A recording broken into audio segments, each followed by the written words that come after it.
नमस्कार, मैं हूं संजय शर्मा। आप देख रहे हैं 4 PM न्यूज नेटवर्क। महाराष्ट्र में हूं, मुंबई के अलग अलग हिस्सों में घूम रहा हूं, लोगों से बात कर रहा हूं। बड़ी मजेदार एक बात सामने नजर आ रही है।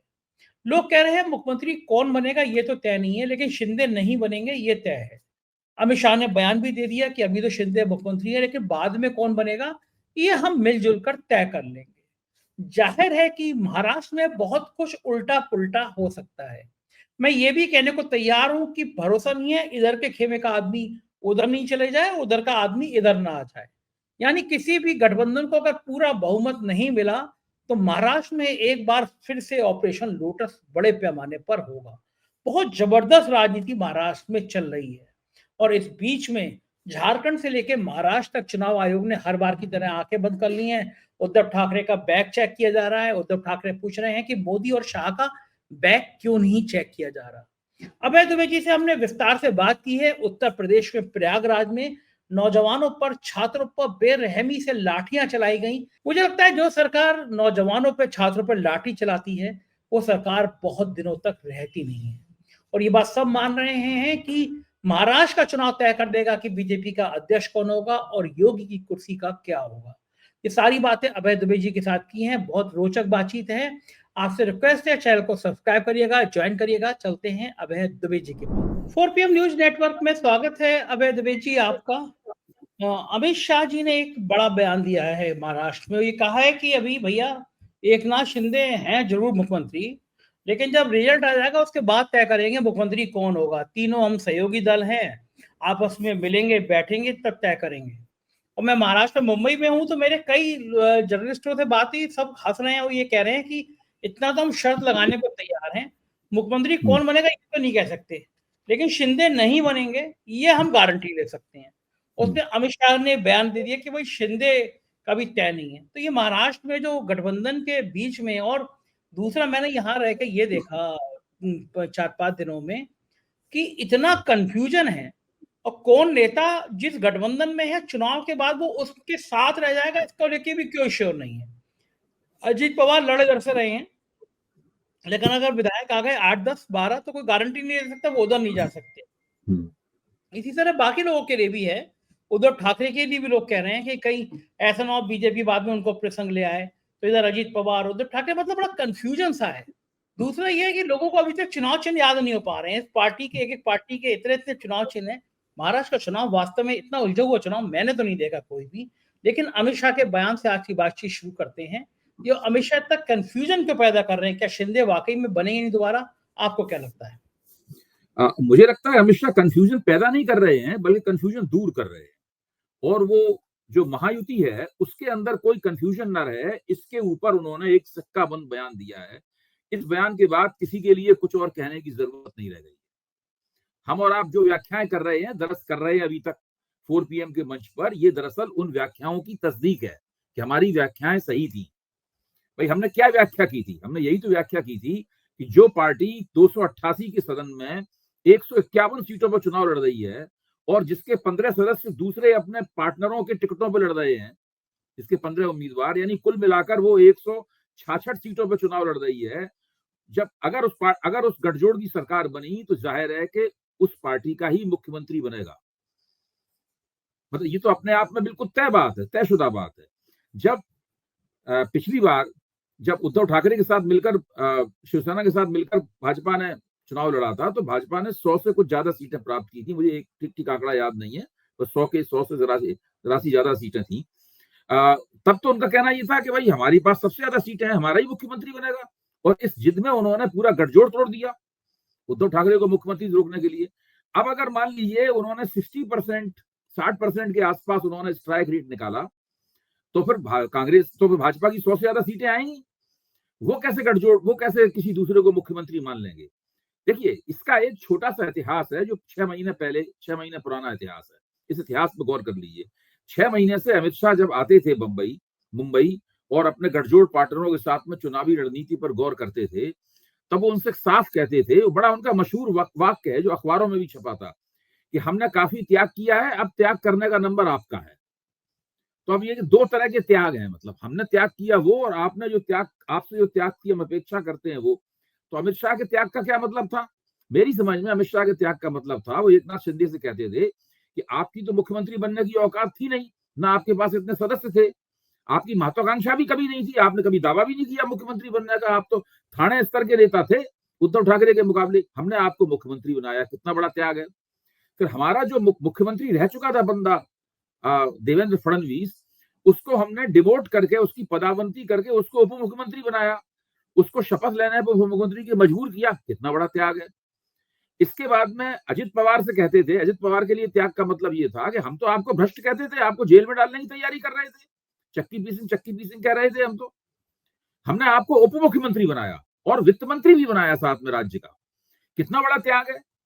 तो हम तो इतना ज्यादा त्याग कर चुके हैं, अब त्याग की आपकी बारी है। तो उस त्याग का क्या मतलब है, जो उनकी बारी है, उस त्याग का मतलब ये है कि अब आप अगली सरकार में जूनियर पोजीशन स्वीकार कीजिए, आपको भाजपा का जूनियर पार्टनर बन के रहना है और आप सत्ता का सुख भोगेंगे, लेकिन हम बताएंगे कि आप किस पद पर रहेंगे, उसके बाद सत्ता का सुख भोगेंगे। अमित शाह की तरफ से बिल्कुल स्पष्ट घोषणा है कि भारतीय जनता पार्टी का मुख्यमंत्री बनेगा अगर महायुति की सरकार बनती है।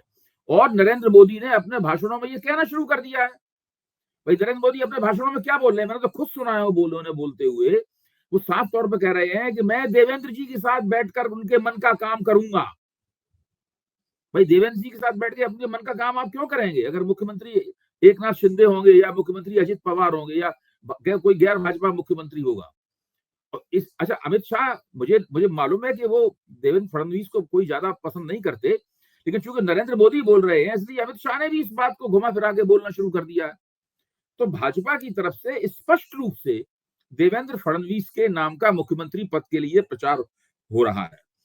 तो एकनाथ शिंदे का वो अंदेशा बिल्कुल सही साबित हुआ जब वो रात में उन्हें एक टीवी चैनल के कार्यक्रम में जाना था, उन्होंने वायदा कर दिया था, टाइम भी दे दिया था, लेकिन वो नहीं जा पाए क्योंकि उनके बंगले पर वो रणनीति वाली बैठक शुरू हो गई जिसमें ये तय होना था कि भाई भाजपा के दफ्तर में तो पोस्टर तैयार हो रहा है, इसमें देवेंद्र फडणवीस को मुख्यमंत्री के चेहरे पे पेश किया जाएगा, तो उसकी रोकथाम कैसे की जाए।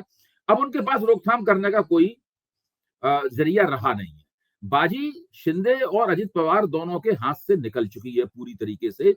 वो ये समझ गए हैं कि अगर महायुति में रहना है, अब मतलब उनके पास कोई विकल्प नहीं है, महायुति में रहना है तो भाजपा की मातहती स्वीकार करनी होगी। वो जमाना चला गया जब उद्धव ठाकरे की सरकार तोड़ने के लिए उनको मुख्यमंत्री और उनको उप मुख्यमंत्री बनने का मौका मिल गया था। अब जब चुनाव परिणाम आएंगे तो स्पष्ट रूप से भाजपा का व्यक्ति मुख्यमंत्री बनेगा। वो एकनाथ शिंदे हो सकते हैं, वो राव साहब दानवे हो सकते हैं, या फिर कोई मोहन यादव जैसा कोई अज्ञात कुलशील अनजान व्यक्ति, राजनीति के संदर्भ में कह रहा हूं, वैसे संदर्भ में नहीं, कोई ऐसी राजनीतिक हस्ती हो सकती है इसको कोई ना जानता हो, लेकिन शिंदे के मुख्यमंत्री बनने का कोई चांस नहीं है। और अजित पवार को सोचना चाहिए कि शायद इस बार उन्हें उप मुख्यमंत्री भी ना बनाया जाए। अगर भाजपा की 100 से ज्यादा सीटें आई तो फिर इस सरकार में हो सकता है उप मुख्यमंत्री नाम का कोई पद हो भी ना। तो वहां महायुति में तो बिल्कुल मामला साफ हो गया है। तो अमित शाह ने जितने भी भ्रम थे, जितने भी अटकलें थी, उन सब अटकलों पर विराम लगा दिया है ये कहकर। अच्छा, ये बात तो शिंदे और पवार को भी समझ में आ रही होगी कि अगर भारतीय जनता पार्टी के 100 से ज्यादा विधायक आ गए तो अपनी बैंड बज जाएगी, अपनी छुट्टी हो जाएगी, प्रेशर ऑफ पॉलिटिक्स नहीं कर पाएंगे। तो आपको क्या लगता है अजीत पवार का और शिंदे का प्लान बी क्या होगा? उनको कोई प्लान बी नहीं है भाई। कोई अजित पवार का तो एक ही प्लान बी हो सकता है कि वो अपना बोरिया बिस्तर उठा के महायुति से बाहर चले जाएं और अपने चाचा के चरणों में बैठ जाएं, उनके पैर पकड़ ले। हालांकि चाचा बहुत नाराज है, लेकिन एक बार जब वो पैर पकड़ लेंगे तो फिर सुप्रिया भी कहेंगे भाई दादा आ गए हैं, अब जरा इनकी इज्जत रखी जाए। वो तो सीधी बात ये है, वो ऐसा कर सकते हैं। शिंदे के पास ऐसा करने का भी मौका नहीं है क्योंकि उद्धव ठाकरे बहुत ज्यादा नाराज है उनसे। उद्धव ठाकरे का मुख्यमंत्री पद अजित पवार ने थोड़ा ना छीना है, वो तो शिंदे ने छीना है। अजित पवार तो बाद में, अजित पवार की भूमिका तो कोई खास थी नहीं। शिवसेना जो टूटी है उसमें तो शिंदे की भूमिका है। तो वो शिंदे की वापसी का कोई मौका नहीं है। शिंदे का राजनीतिक कैरियर महायुति की भाजपा के नेतृत्व में चलने वाली सरकार में कुछ दिन और चलेगा। तो फिर जैसे जैसे भाजपा उनके थाने और उसके आसपास के इलाके में जो उनका एक आधार क्षेत्र है, उस आधार क्षेत्र में जैसे ही अपनी घुसपैठ बनाएगी भाजपा, वैसे वैसे शिंदे का राजनीतिक करियर खात्मे की तरफ जाने लगेगा। लेकिन अभय जी, आपने कहा कि अजीत पवार के पास एक विकल्प है कि चाचा के चरणों में बैठ जाएं, महाविकास आघाड़ी के समर्थन में शामिल हो जाएं। लेकिन बड़ी समस्या है कि जैसे ही वो शरद पवार के पास जाएंगे तब तक ईडी जो है वो घर पे आ जाएगी। आपने देखा नहीं सोरेन के ये सब इस बात पर निर्भर है। देखिए, महाराष्ट्र, आपने जो कहा ना कि महाराष्ट्र के चुनाव में कुछ कह पाना मुश्किल है, इसके और भी कई कारण, आपने जो कारण बताया वो कारण है ही, इसके और भी कई कारण है। वो इसलिए मुश्किल है उस चुनाव के बारे में और कुछ कह पाना कि एक तो चुनाव आयोग ने सरकार के दबाव में महाराष्ट्र के चुनाव को बहुत पीछे खींचा। भाई, हरियाणा के साथ ही करा देना चाहिए था। इतना पीछे खींचा कि केवल जिस दिन चुनाव परिणाम आएगा उसके 3 दिन बाद नई विधानसभा का घटित होना जरूरी है कानूनी रूप से। अच्छा, अगर मान लीजिए कोई ऐसा परिणाम निकला इसमें किसी भी मोर्चे को पूर्ण स्पष्ट बहुमत नहीं मिला, तो उन 3 दिन में सरकार नहीं बन पाएगी और वहां राष्ट्रपति शासन लगाना पड़ेगा, तब सरकार बनेगी। एक तो ये स्थिति है जिससे बहुत और ज्यादा पेचीदगी हो गई है। स्पष्ट बहुमत ना मिलने का मतलब है राष्ट्रपति शासन लगना और उसके बाद पता नहीं क्या होगा, ये कुछ नहीं कह सकते। मेरा कहना यह है कि ये जो पेचीदगी है, ये पेचीदगी बहुत जबरदस्त है और उस वक्त जो राजनीतिक शक्तियों का जब संतुलन बदलेगा, यानी महायुति से कुछ विधायक अजित पवार के नेतृत्व में इधर ट्रांसफर होंगे। देखिए, गठजोड़ जो होता है, गठजोड़ अपने आप में कोई पार्टी तो है नहीं। गठजोड़ की एक पार्टी गठजोड़ छोड़ जाती है तो दल बदल का आरोप थोड़ा लग सकता है। तो अजित पवार के विधायकों का उनके ऊपर इतना दबाव पड़ेगा कि वो कुछ नहीं कर पाएंगे। सारे विधायक आके उनका गिरेबान पकड़ लेंगे कि भाई चलिए, कहाँ चल रहे हैं भाई, हमारी जगह तो वो है पुरानी, हमारा घर तो वो है, यहाँ तो हम दूसरे घर के पिछवाड़े में हमें एक कमरा दे दिया गया है, गंदा सा, उसमें हम रह रहे हैं, हम तो शरद पवार के साथ चलिए। तो उनके ऊपर बहुत दबाव पड़ेगा। सब कुछ इस बात पर निर्भर करता है कि नतीजा क्या आता है। अगर नतीजे इस तरह के आए, मिले जुले नतीजे आए, यानी किसी को स्पष्ट बहुमत नहीं प्राप्त हुआ, तो कुछ भी हो सकता है, मैं आपको बताऊं। हाँ, ये ठीक बात है कि दबाव तो ऐसे भी बढ़ेगा कि नवाब मलिक जैसे नेता अजीत पवार के साथ हैं, जैसे भारतीय जनता पार्टी दाऊद इब्राहिम का साथी होने का आरोप लगा रही थी। अगर वो जीत गए तो किस तरह बीजेपी शामिल करेगी। लेकिन एक बात, बड़ी मजेदार बात यह है कि महाराष्ट्र के अलग अलग हिस्सों से ये बात साफ पता चली कि पवार और शिंदे ये दोनों एक दूसरे को बहुत नापसंद करते हैं। शिंदे चाहते ही नहीं थे कि पवार के संग बीजेपी अपने थोड़े हाथ पैर आगे बढ़ाए। तो शिंदे और पवार के बीच में बहुत बड़ा मसला टकटका हुआ है। जैसे राज ठाकरे के बेटे को बीजेपी वॉकओवर देना चाहती थी कि वही राज ठाकरे का बेटा जीत जाए, लेकिन शिंदे अड़ गए वहां पे कि वो नहीं चाहते कि राज ठाकरे का थोड़ा उत्थान ज्यादा हो जाए, ज्यादा आ जाए। इस तरह की जो पेचीदगियां देखने को मिल रही हैं पवार और शिंदे के बीच में, जो अहम का टकराव है, बीजेपी कैसे मैनेज कर पाएगी इसको? भाई, शिंदे शुरू में मानते थे कि मैं मुख्यमंत्री हूं, भाजपा हमारे ऊपर निर्भर है। तो भाजपा ने उस निर्भरता को कम करने के लिए राष्ट्रवादी कांग्रेस भी तोड़ी और अजित पवार को सामने लाई। तो जाहिर है कि शिंदे को अजित पवार नापसंद आएंगे। फिर भाजपा ने अपनी तरफ से इनको पकड़ा, राज ठाकरे को पकड़ा। भाजपा ने राज ठाकरे वहां पे अपने लड़के के साथ में प्रधानमंत्री से मिलने गए दिल्ली, और उसके बाद में उनको पकड़ा, तो उनसे भी उनकी नाराजगी बहुत ही स्वाभाविक है। तो महायुति के अंदर बहुत काट फांस है। मैं ये नहीं कह रहा हूँ अघाड़ी में काट फांस नहीं है, वहां काट फांस दूसरे तरह की है, इस तरह की नहीं है अघाड़ी में। देखिए, आप जो जिन्हें हम लोग कहते हैं कि बागी उम्मीदवार, विद्रोही उम्मीदवार भी महायुति में तकरीबन दूनी संख्या में है अघाड़ी के मुकाबले। फिर महायुति में यह भी नहीं तय है कि भाजपा का मुख्यमंत्री पद का चेहरा देवेंद्र फडणवीस ही होंगे या एन मौके पे कोई और भी हो सकता है।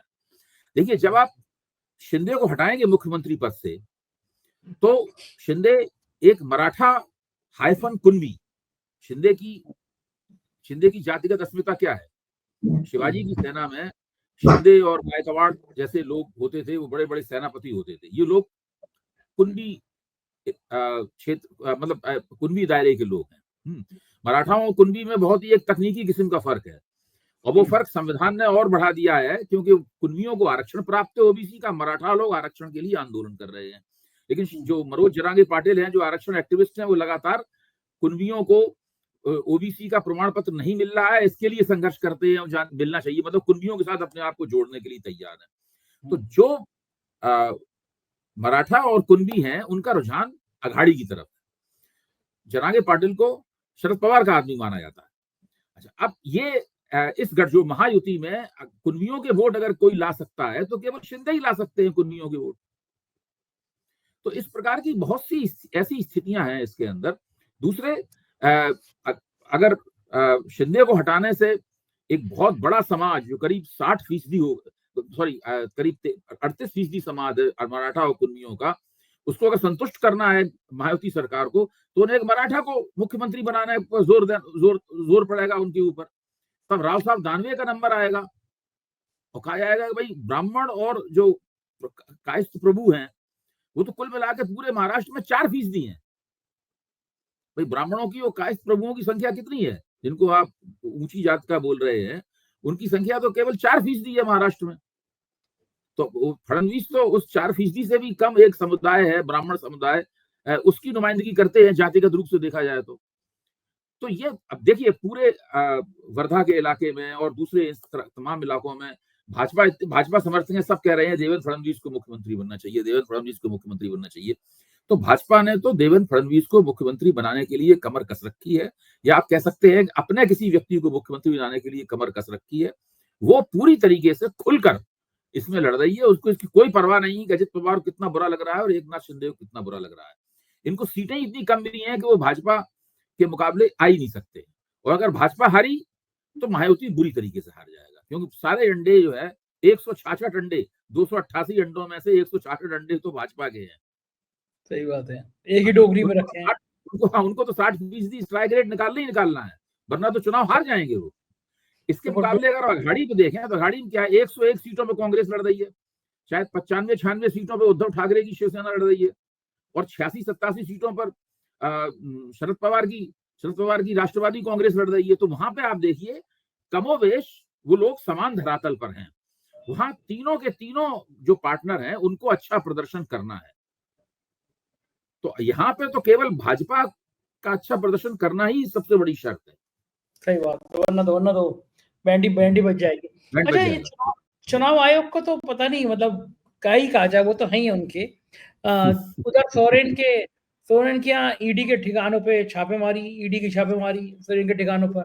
इधर उधर ठाकरे का बैग चेक कर लिया गया हेलीपैड पे, हेलीकॉप्टर से उतरते ही। उद्धव ठाकरे ने कहा भी है कि भाई हिम्मत है तो मोदी और शाह के भी बैग चेक करो। ये जो इस्तेमाल होता है, इनको लगता नहीं कि जनता में गुस्सा आएगा, रिएक्शन होगा? देखिए इसमें है ये कि सभी सरकारें, चाहे कांग्रेस की रही हो या कोई और सरकार रही हो, वो लोग सरकारी मशीनरी का अपने पक्ष में इस्तेमाल करते रहे हैं हमेशा से।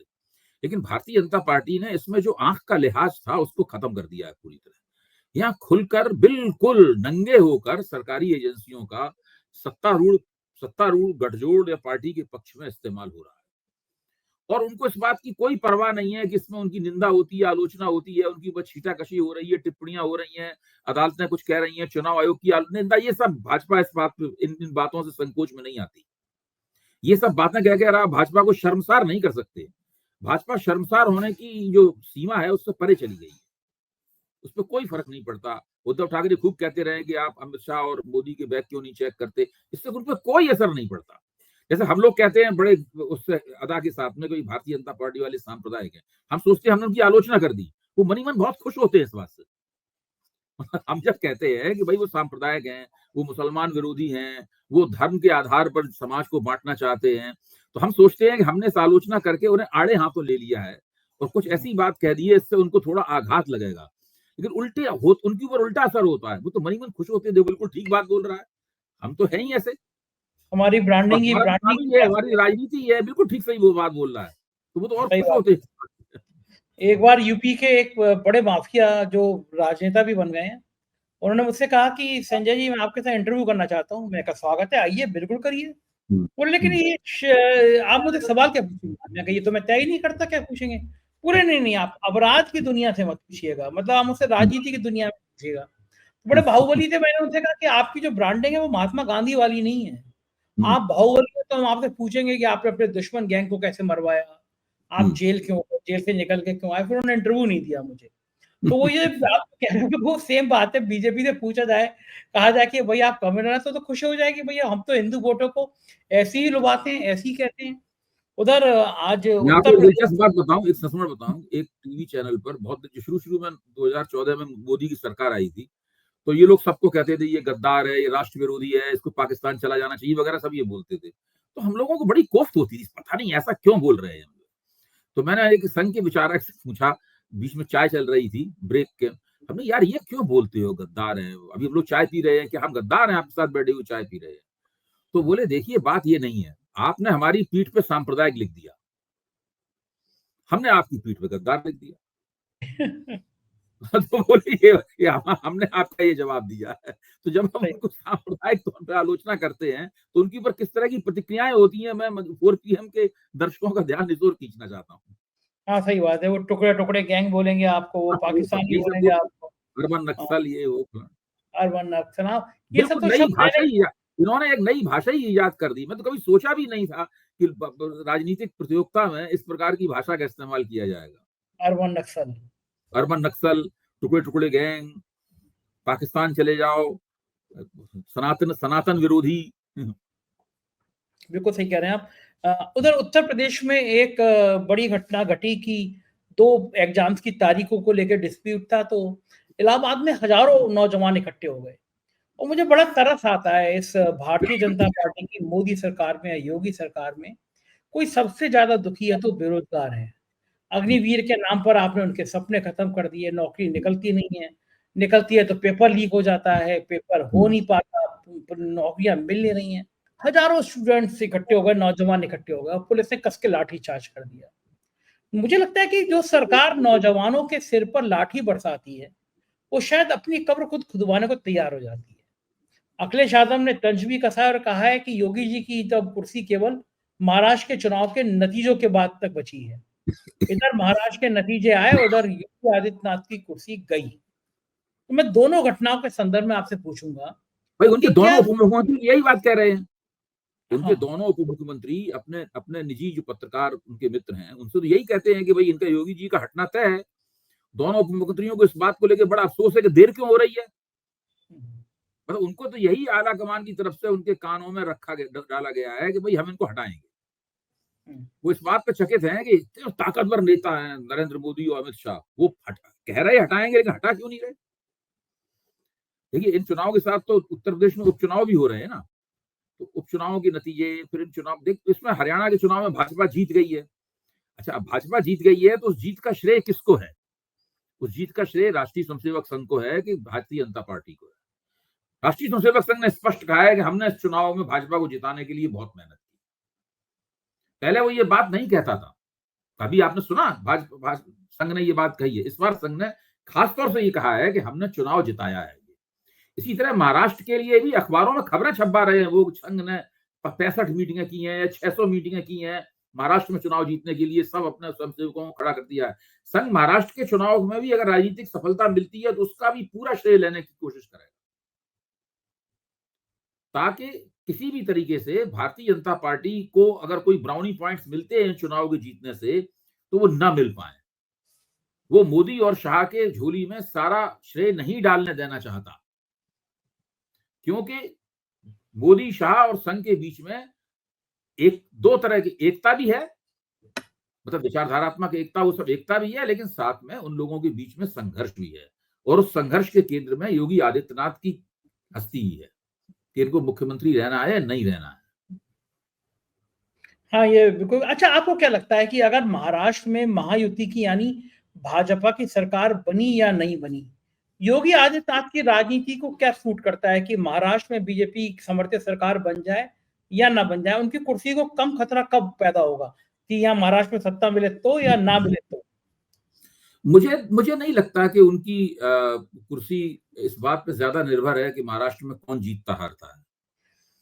वो सब इस बात पर निर्भर है कि मोदी और संघ के बीच में समझौता क्या होता है। मतलब वो जो अब देखिए हिंदुत्व की जो पूरी दुनिया है उसके केंद्र में, उसके शीर्ष पर कौन रहेगा? मोदी के नेतृत्व वाली भाजपा रहेगी या राष्ट्रीय स्वयंसेवक संघ के नेतृत्व वाली भाजपा रहेगी? ये दो बातें तय होनी है। अगर मोदी के नेतृत्व वाली भाजपा रहेगी तो इनकी योगी जी की छुट्टी तय है, लेकिन अगर संघ के नेतृत्व वाली भाजपा रहेगी तो योगी जी नहीं जाएंगे। मतलब मोटे तौर पे हम लोग ये कह सकते हैं। फिर इसमें और भी बहुत सी बारीकियां हैं, जैसे कि अब महाराष्ट्र का मुख्यमंत्री कौन बनेगा, देवेंद्र फडणवीस बनेंगे, राव साहब दानवे बनेंगे, या कोई और तीसरी शक्ति बनेगी, तीसरी हस्ती बनेगी, किसी कुछ नहीं पता। इसी तरीके से किसी कुछ नहीं पता कि अध्यक्ष कौन बनेगा और वो अध्यक्ष दरअसल किसके खेमे का होगा। तो दो नावों में सवार होगा या एक ही नाव में चलेगा। अच्छा, आप इतने सालों से बीजेपी को इतने करीब से देख रहे हैं, बीजेपी के अंदर इतनी बहुत लंबे समय से इतनी कंफ्यूजन की स्थिति कभी आपने देखी कि अध्यक्ष कौन बनेगा, किसके खेमे का होगा, किसका नाम का होगा, किसका सहयोगी होगा? यही बीजेपी तय नहीं कर पा रही है, दुनिया की सबसे बड़ी पार्टी। अंतिम बार इनका कंफ्यूजन 2012-13 में था इनके, यानी जिस वक्त ये तय हो रहा था कि प्रधानमंत्री पद का चेहरा कौन सा होगा। जैसे ही नरेंद्र मोदी प्रधानमंत्री पद के चेहरे बने, यानी घोषित हुए आधिकारिक रूप से कि यही मुख्यमंत्री बनेंगे अगर भाजपा जीतती है, उसके बाद 2-3 महीने के अंदर सारा भ्रम दूर हो गया और सारी बागडोर चुनाव की, पार्टी पे प्रभुत्व की, सब मोदी और शाह के हाथ में आ गई। सारे लोग इनके अधीनता में चले गए, गडकरी भी इनकी अधीनता में चले गए, पीयूष गोयल भी इनकी अधीनता में चले गए, राजनाथ, सब लोगों ने लाइन लगा ली और इंतजार करने लगे कि चुनावी नतीजे जब आएंगे उसके बाद एक बार फिर तय करेंगे।